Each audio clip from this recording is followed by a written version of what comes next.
বন্ধুরা, মন্দির পরিক্রমার দ্বিতীয় পর্ব নিয়ে আমি সুমনা আবার আপনাদের কাছে চলে এসেছি। আমাদের ঐতিহ্যবাহী কলকাতার মানুষজন যেমন আধুনিকতায় বিশ্বাস করে, তেমনি তারা আধ্যাত্মিকতায়ও বিশ্বাস করে।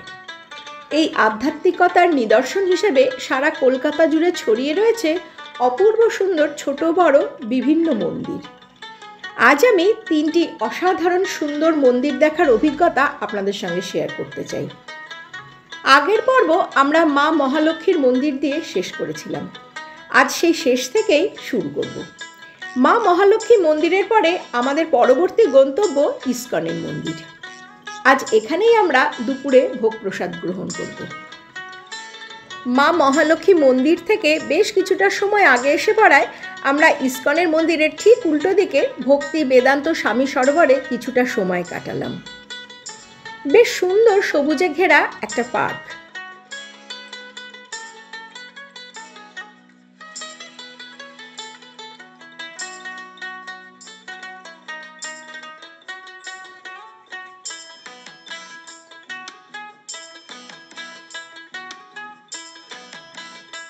মাঝখানে একটা বিশাল জলাশয় রয়েছে।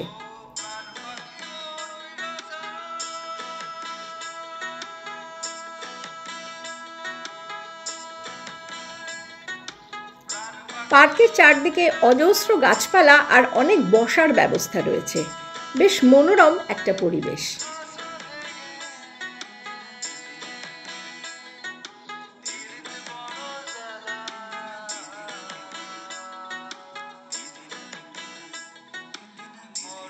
বেশ কয়েকজন মৎস্য শিকারী মাছ ধরার আশায় ছিপ ফেলে বসে ধৈর্যের পরীক্ষা দিচ্ছেন।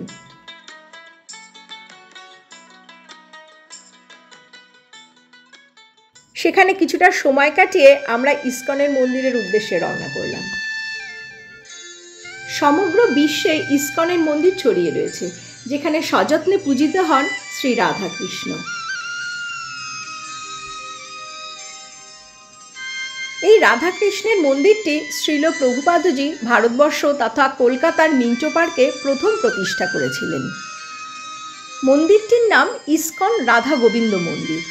এটি ভারতবর্ষে প্রতিষ্ঠিত প্রথম মন্দির।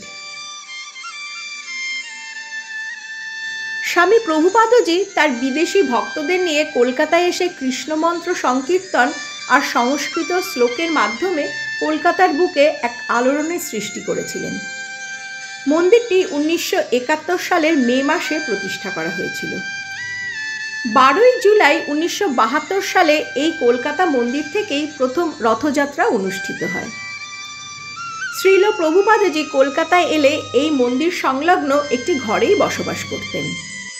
এখানেই তিনি ভক্তদের সঙ্গে দেখা করতেন এবং অনেক গুরুত্বপূর্ণ সিদ্ধান্ত নিতেন, যার মধ্যে উল্লেখযোগ্য হল মায়াপুরের ইস্কনের মন্দিরের জমিটি 14,500 টাকায় ক্রয় করা। কলকাতার এই ছোট্ট ঘরটিতে আজও তার ব্যবহৃত জিনিসপত্র সংরক্ষিত আছে। মন্দিরটি প্রতিদিন ভোরবেলা থেকে দুপুর 1টা পর্যন্ত, আবার বিকেলে 4টে থেকে রাত 8:30 পর্যন্ত খোলা থাকে। গ্রানাইট ও মার্বেল পাথরের অসাধারণ স্থাপত্যে তৈরি এই দোতলা মন্দিরটিতে নানা অলঙ্কারে সুসজ্জিত রাধাকৃষ্ণ এবং জগন্নাথ, বলরাম ও সুভদ্রার মূর্তি থেকে নজর ফেরানো দেয়। ইতিমধ্যে মন্দিরে তখন মধ্যাহ্নভোগের আরতি শুরু হয়েছে। আমরা সবাই সেই অপূর্ব আরতি দর্শন করলাম।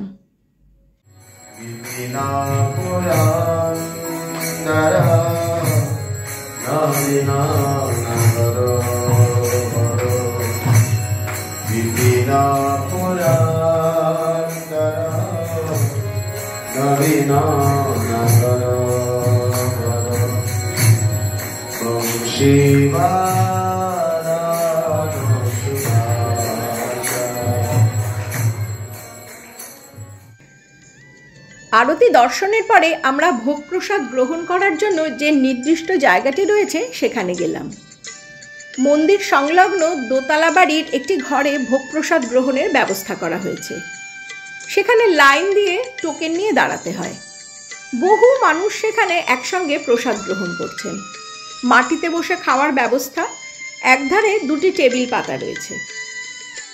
তবে আমার মনে হলো মায়াপুরের মন্দিরের মতো এখানেও আরও বেশ কিছু টেবিল চেয়ারের বন্দোবস্ত করা উচিত, কারণ বহু মানুষই পায়ের সমস্যার জন্য মাটিতে বসতে পারেন না।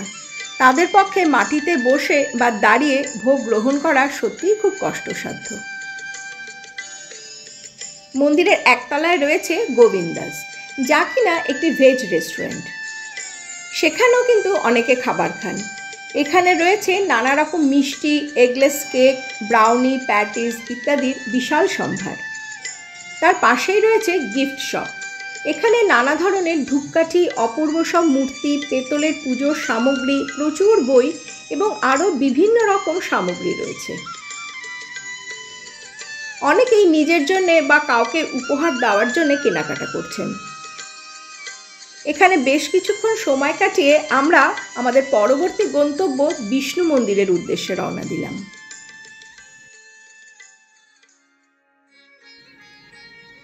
কেওড়াতলা মহাশ্মশানের ঠিক পাশেই রয়েছে এই ছোট মাইশোর গার্ডেন এবং বিষ্ণু মন্দির।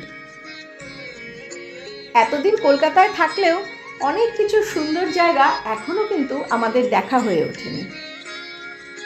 এমন সুন্দর একটা পরিকল্পনা করার জন্য অনুপবাবুকে অসংখ্য ধন্যবাদ জানাই। আমাদের পক্ষে একদিনে এতগুলো অসাধারণ মন্দির কখনোই দেখা সম্ভব ছিল না। আমরা মাইশোর গার্ডেনে চলে এসেছি। ঢোকার মুখেই রয়েছে সুদৃশ্য বিশাল তোরণদ্বার। সাদা রঙের এই তোরণদ্বারের ওপরে মা লক্ষ্মী অধিষ্ঠান করে আছেন। এই তোরণদ্বার দিয়ে ভেতরে ঢুকলেই দুপাশ জুড়ে রয়েছে সবুজে মোড়া অপূর্ব বাগান। বাগান জুড়ে অসংখ্য ফল আর ফুলের গাছ রয়েছে।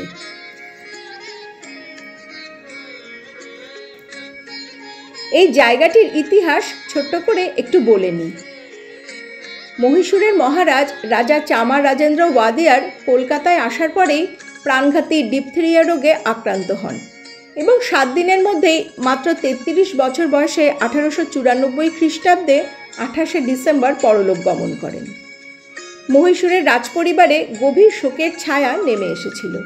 সেই আমলের রাস্তাঘাট বা পরিবহন ব্যবস্থা এত উন্নত ছিল না।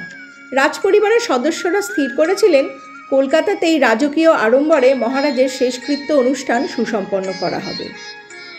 সেই মতো কেওড়াতলা মহাশ্মশানের পাশে মহারাজকে দাহ করার জন্যে একলপ্তে অনেকটা জমি কেনা হয়েছিল। দাহকার্য সমাপ্ত হবার পরে কেওড়াতলার জমিতে সেই দহনস্থলকে কেন্দ্র করেই মহীশূরের রাজপরিবারের নির্দেশে সেখানে একটি সুদৃশ্য মন্দির সহ এই বাগানটি নির্মাণ করা হয়। এই মন্দিরটি পূর্বে মহীশূরের রাজপরিবারের সদস্যরাই দেখাশোনা করতেন। 80-র দশকে রাজপরিবার এই মন্দিরের সমস্ত দায়িত্ব কলকাতা পৌরসভার হাতেই তুলে দেন। কর্ণাটকের স্থাপত্যের আদলে এই সাদা রঙের মন্দিরটি বেলে পাথর দিয়ে তৈরি। মন্দিরের গায়ের কারুকাজ অপূর্ব সুন্দর। মন্দিরের ওপরে রয়েছে কোষ্টি পাথরের তৈরি বিষ্ণুর বিভিন্ন অবতার এবং গরুড়ের মূর্তি।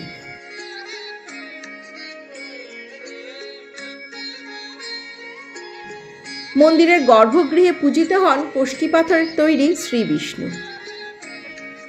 বিষ্ণু মন্দির সকাল 6টা থেকে দুপুর 1টা পর্যন্ত আর বিকেল 4টে থেকে রাত 8টা পর্যন্ত খোলা থাকে। বিষ্ণু মন্দিরের পাশেই শিব মন্দির রয়েছে। এটি ত্রিপুরার মহারাজা তৈরি করেছিলেন। বাগানের মাঝে একটি ফোয়ারা রয়েছে।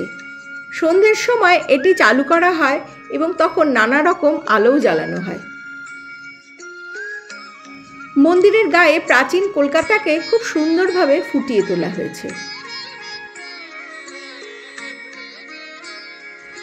আমরা বেশ খানিকক্ষণ সময় এই বিষ্ণু মন্দিরে কাটিয়েছিলাম।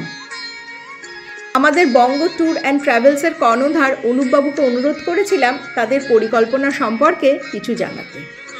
আমাদের যে ডে ট্যুরগুলো হয়, ঠিক আছে, আপনারা হয়তো অনেকেই জানেন না যে ডে ট্যুরে এখন কিন্তু গঙ্গোপুরাণ ট্রাভেলস ফেমাস। কারণ গঙ্গোপুরাণের যে কোনো day tour within 2 to 3 days আমরা দুটো ট্রাভেলার ফুল হয়ে যাচ্ছে। আমরা 50 থেকে 80 জন নিয়ে আমরা এক দিন আমরা ঘুরে বেরোচ্ছি। আমাদের যেমন আজকে মন্দির পরিক্রমা আছে, আমরা বিড়লা মন্দির, জোকাতে স্বামীনারায়ণ মন্দির, তারপরে জগন্নাথ টেম্পল, ইসকন টেম্পল, এগুলো তো সব আমরা দেখাচ্ছি। এর সাথে সাথে আমাদের দুপুরের খাবার, সকালের ব্রেকফাস্ট এবং বিকেলবেলা ছোট্ট স্ন্যাক্স দেওয়া হচ্ছে, প্লাস এসি গাড়িতে আমাদের পুরো ফুল হচ্ছে। তো এবং আমাদের নেক্সট ধরুন আমাদের এরপরে আমাদের বিষ্ণুপুর আছে, জয়রামবাটি কামারপুকুর আছে, মায়াপুর আছে, এগুলো যেমন আমাদের পর্বতপুর, কিন্তু মানে আপনাদের সবচেয়ে বড় কথা আমাদের 2 দিনের মধ্যে ট্যুর কমপ্লিট হয়ে যায়। যে কোনো ট্যুর আমাদের আমরা দিতে 2 দিনের মধ্যে পুরো সিট ফুল হয়ে যায়। আমি এইটা নিয়ে খুব খুশি যে আমাদের সাথে যারা যারা যায় তাদের রিভিউ খুব ভালো থাকে এবং তারা আমাদের সাথে একটা পরিবারের মতো হয়ে যায়। তো আমি চাই যে আরো লোক আসুক পরিবারে, এটাই আমাদের কাছে চাওয়া। আর আপনাদের যদি একটু মানে ট্রাভেলের অ্যাড্রেসটা একটু বলে দেন ফোন নাম্বার সহ। আমাদের ট্রাভেল অ্যাড্রেস হচ্ছে দমদম ট্যুর এন্ড ট্রাভেলস। আমাদের হচ্ছে দমদম পার্কে আমাদের অফিস, ছেলেদের স্কুলের সামনে, যেটা কৃষ্ণপুরা বিদ্যামন্দির। আর আমাদের ফোন নাম্বার হচ্ছে, দুটো ফোন নাম্বার আছে, একটা হচ্ছে 9775933122 আর 8886791231। ঠিক আছে, এই দুটো নাম্বারে আপনারা যখন ফোন করবেন তখনই আপনাদের রিপ্লাই পেয়ে যাবেন। এবং সবচেয়ে বড় কথা হচ্ছে যে আমরা চেষ্টা আমরা যখনই চেষ্টা করি যে কোনো ট্যুর বেস্ট অর্গানাইজ করার জন্য। আমাদের যেমন ভাইজ্যাক আছে, আপনারা দেখবেন যে বিভিন্ন রকমের ট্যুর কোম্পানি আছে যারা ভাইজ্যাকে কি করে, ভাইজ্যাক থেকে আরো তারা গাড়িতে নিয়ে যায় এবং গাড়িতে ফেরত আসে। তাদের কাছে না ট্রেনের যে এক্সপিরিয়েন্স সেটা নেই। তো আমরা যেহেতু নিজেরা ঘুরতে খুব ভালোবাসি, আমাদের প্রচন্ড ঘোরার শখ, আমি এবং আমার ভাই। তো আমরা যখন ঘুরতে ভালোবাসি তো আমরা চেষ্টা করি যে আমাদের সাথে যারা যাচ্ছে তারা যেন বেস্ট জায়গাটায় ঘুরে আসতে পারে। তো আমাদের জানুয়ারি মাসে ফার্স্ট উইকে, মানে December last week, January first week, এটা আমাদের একটা ট্যুর আছে ভাইজ্যাকে, যেখানে আমরা আছে 5-6 দিনের ট্যুর আছে। এবং আমরা ভাইজ্যাক থেকে আরাকুম, যেটা হচ্ছে আমরা ট্রেনে নিয়ে যাচ্ছি, এবং ফিরছে হচ্ছে আমরা গাড়ি, যাতে আমরা দুদিকেরই এক্সপিরিয়েন্স। এরকম ট্যুর আসতেই থাকবে। তো আপনারা দেখুন আমাদের পেজ আছে বঙ্গ ট্যুর এন্ড ট্রাভেলস, আমাদের গ্রুপ আছে বঙ্গ ট্যুর এন্ড ট্রাভেলস। তো এগুলো আপনারা ফলো করতে পারেন, এখানে আমরা সব ডিটেলস পাবেন। এছাড়া আমাদের যখন ফোন করবেন আমাদের হোয়াটসঅ্যাপ গ্রুপ আছে, হোয়াটসঅ্যাপ গ্রুপে আমরা সব ডিটেলস পেয়ে যাবো। ঠিক আছে, অনেক ধন্যবাদ। Thank you. বিষ্ণু মন্দির দর্শনের পরে আমরা যাব জোকার স্বামীনারায়ণ মন্দিরে। এটাই আমাদের আজকের মতো শেষ মন্দির দর্শন। সারাদিন কিন্তু বেশ ভালোই কাটলো, কিন্তু শেষবেলায় এসে আকাশের মুখ কিছুটা ভার, এক পশলা বৃষ্টিও হয়ে গেল। আসলে আমাদের মনটাও বেশ ভার, কারণ এত সুন্দর একটা প্রোগ্রামের আজকের মতো এখানেই সমাপ্তি। মন্দিরটি জোকার ডায়মন্ড হারবার রোডের ওপরে নির্মিত হয়েছে। সকাল 8টা থেকে দুপুর 12টা পর্যন্ত এবং বিকেলে 4টে থেকে রাত 8টা পর্যন্ত খোলা থাকে। দিল্লিতে যে অক্ষরধাম টেম্পল আছে, এটা তারই একটা ব্রাঞ্চ। 2014 সালে আনুষ্ঠানিক পূজা অর্চনার মধ্য দিয়ে সর্বসাধারণের জন্য উন্মুক্ত করা হয় এই মন্দিরটি। কথিত আছে ভগবান স্বামীনারায়ণ একসময় নীলকান্ত তরুণ রূপে বঙ্গোপসাগরের সাগরদ্বীপে হিন্দুদের তীর্থভূমি কপিলমুনি আশ্রমের দর্শনের জন্য এই স্থান অতিক্রম করে যান। প্রায় 200 একর জমির ওপরে তৈরি এই মন্দিরের বেশ কয়েকটি অংশ রয়েছে। প্রধানত মার্বেল এবং রাজস্থানের গোলাপি বেলে পাথর আর লাল পাথর ব্যবহার করে হিন্দু সংস্কৃতির ঐতিহ্য মেনে এক অসাধারণ স্থাপত্য কীর্তিতে মন্দিরটি গড়ে তোলা হয়েছে। কারুকাজ করা পাথরের মন্দির, মন্দিরের ভেতরের শান্ত মনোরম পরিবেশ, বাইরের নানান বাহারি গাছপালা আর সন্ধে আলো আঁধারি পরিবেশ মন্দিরটিকে উপভোগ্য করে তুলেছে। মন্দিরে ভগবান স্বামীনারায়ণ, শ্রী ঘনশ্যাম মহারাজ, শ্রী হরেকৃষ্ণ মহারাজ, রাধাকৃষ্ণ, সীতারাম, হনুমানজি, শিব পার্বতী এবং গণেশজি পূজিত হন। এখানে এসে একটা অদ্ভুত কথা শুনলাম, এই মন্দিরের ওপর দিয়ে নাকি কোনো পাখিকে উঠতে দেখা যায় না। কথাটা শুনে কিন্তু বেশ রহস্যজনক মনে হলো। ওপরের মন্দিরে একবার ঢুকলে সেই মন্দির দর্শন করার পরে নিচের মন্দিরে যেতে হয়। নিচের মন্দিরে রয়েছে স্বামীনারায়ণের সোনার মূর্তি। এখানে গোসেবা এবং গোদানও করা হয়ে থাকে। মন্দিরের বাইরে রয়েছে একটা ভেজ ক্যান্টিন, এখানে চাইলে আপনারা প্রসাদ গ্রহণ করতে পারেন। তার পাশেই রয়েছে গিফট সেন্টার, আপনারা চাইলে ওখান থেকে কিছু শপিংও করতে পারেন। মন্দির দর্শনের পরে আমরা চা এবং কিছু স্ন্যাক্স খেয়ে বাড়ির উদ্দেশ্যে রওনা হলাম। আমরা সকলেই মানসিকভাবে পরিতৃপ্ত। ভবিষ্যতে আরও এই রকম সুন্দর সুন্দর ভ্রমণে অংশগ্রহণ করার ইচ্ছে রইল। আজ তাহলে এই পর্যন্তই। নমস্কার।